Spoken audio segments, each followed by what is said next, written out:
আসসালামু আলাইকুম, সবাই কেমন আছেন? আশা করছি সবাই ভালো আছেন। তো আমাদের আশেপাশে কিছু এমন মানুষ থাকে যারা কোনো কারণ ছাড়াই আমাদেরকে হিংসা করে। মানে দেখবেন খেয়াল করে যে কোনো কারণ ছাড়াই, যে তার সাথে না বাজা গোজা আছে, না তার সাথে কোনো সমস্যা হয়েছে, বা তার তার কোনো ক্ষতিও করা হয় নাই, বা তার কোনো কিছু মানে তার সম্পর্কে ওরকম তার সাথে ওরকম মেশাও হয় না, তারপরেও সেই মানুষটা আপনাকে দেখলে অনেক সময় হিংসামি করে।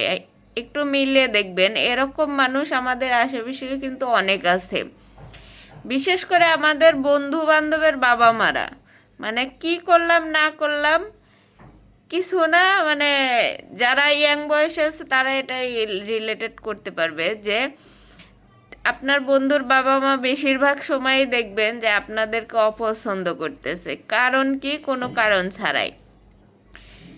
এরকম আছে যে আপনার বন্ধু বান্ধবরা মানে দুষ্টামি করে বেশি, কিন্তু তাদের বাবা মা মনে করে যে আপনার সাথে চলার কারণে তারা বিগড়ে গেছে, তারা মানে যে আপনার সাথে চলতেছে বলেই তারা এত দুষ্টামি ফাজলামি করে।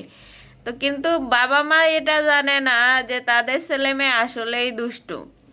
তো এরকম বড়দের ক্ষেত্রে হয়, বা যে কোনো কারণ ছাড়াই দেখা যায় যে একজন আর একজনকে হিংসামি শুরু করে দেয়, মানে দেখতেই পারে না, এরকম একটা অবস্থা। কার কার সাথে এরকম ঘটে বলতে পারেন?